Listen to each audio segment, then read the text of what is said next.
Shalom, salam sehat bagi kita semua. Hari ini kita akan melanjutkan materi pembelajaran kita. Untuk kali ini kita akan belajar tentang aktivitas kebugaran jasmani. Kali ini dalam pokok bahasan aktivitas kebugaran jasmani ada dua konsep pembelajaran yang harus kita pahami. Yaitu yang pertama itu konsep latihan kebugaran jasmani. Dan yang kedua yaitu bentuk latihan peningkatan kebugaran jasmani. Konsep latihan kebugaran jasmani, untuk mencapai kebugaran jasmani yang baik, peserta didik perlu mengetahui beberapa hal agar latihan yang dilakukan benar-benar bermanfaat bagi diri sendiri. Untuk mencapai kebugaran jasmani yang baik tersebut, ada beberapa hal yang harus kita pahami, yaitu macam-macam latihan yang harus kita ketahui. Untuk latihan, aktivitas fisik tersebut harus disesuaikan dengan kebutuhan peserta didik untuk mendapatkan kesegaran fisik seutuhnya. Komponen-komponen kesegaran jasmani harus dilatih secara seimbang. Untuk itu, pilihlah latihan yang mudah dan murah. Kemudian, kita harus juga mengetahui volume latihan. Untuk melatih kebugaran jasmani yang bukan atlet, diperlukan waktu minimal 20 menit. Hal ini tidak termasuk pemanasan dan pendinginan pada saat melakukan aktivitas olahraga. Kemudian, yang ketiga, kita juga harus memahami frekuensi latihan aktivitas fisik tersebut. Untuk mencapai kesegaran jasmani, latihan sebaiknya sering dilakukan. Untuk latihan yang bukan atlet, latihan 3 kali seminggu adalah cukup. Meskipun demikian, latihan 4-5 kali dalam seminggu memberikan hasil sedikit lebih baik. Untuk itu, harus disesuaikan dengan kondisi fisik adik-adik sekalian. Kemudian, untuk yang berikut yaitu yang keempat, intensitas latihan juga harus kita perhatikan. Untuk menentukan kadar intensitas latihan, khususnya daya tahan kardiovaskular, dapat diterapkan teori Card dan Mardel. Bagaimana untuk teori tersebut? Mari kita perhatikan. Untuk teori Card dan Mardel, mula-mula hitung frekuensi denyut nadi. Denyut nadi yang dihitung adalah denyut nadi maksimal, yaitu dengan rumus DNM sama dengan 220 dikurang dengan usia ataupun umur. Kita misalkan usianya adalah 13 tahun, ya, maka dapat menggunakan rumus sebagai berikut. Sesuai dengan rumus yang tadi, DNM sama dengan 220 dikurang dengan umurnya yaitu 13.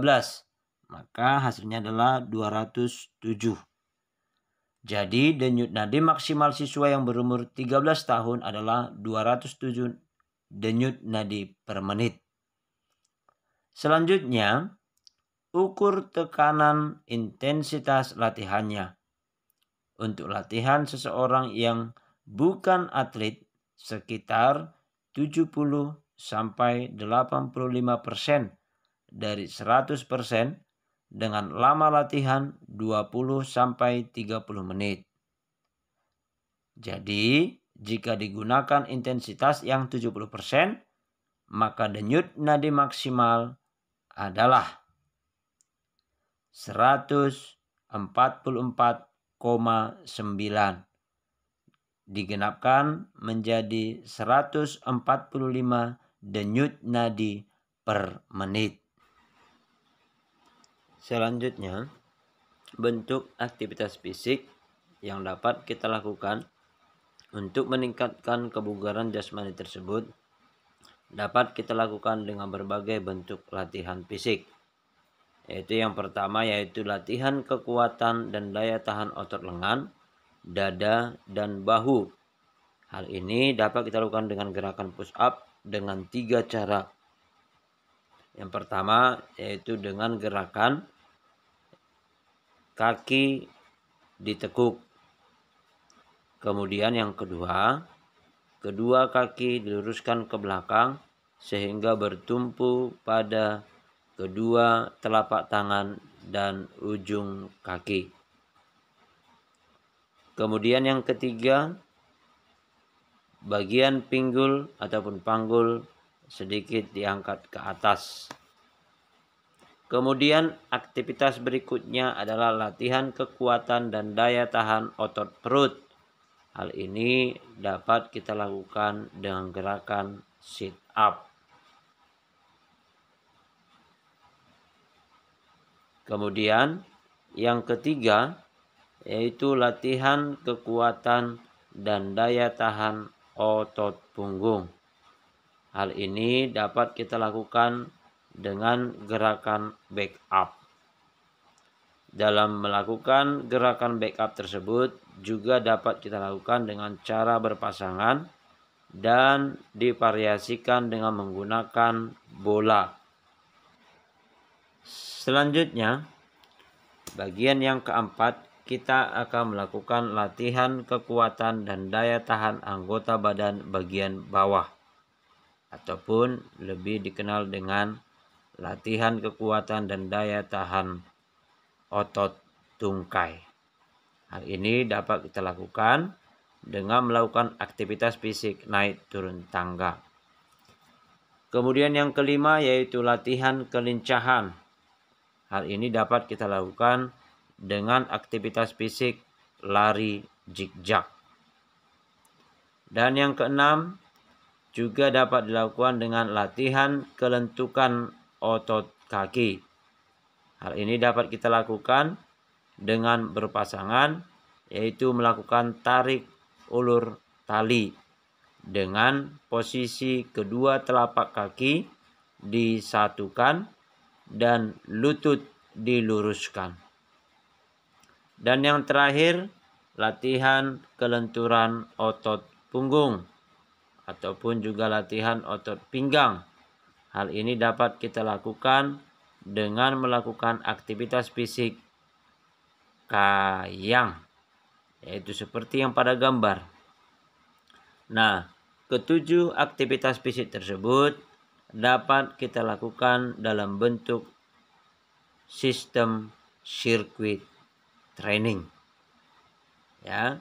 Dan yang pastinya dalam melakukan aktivitas tersebut kita harus mengingat rambu-rambunya sesuai dengan yang sudah dijelaskan tadi. Seperti keterangan tadi yang menjelaskan harus disesuaikan dengan kondisi fisik ataupun kemampuan fisik kita masing-masing.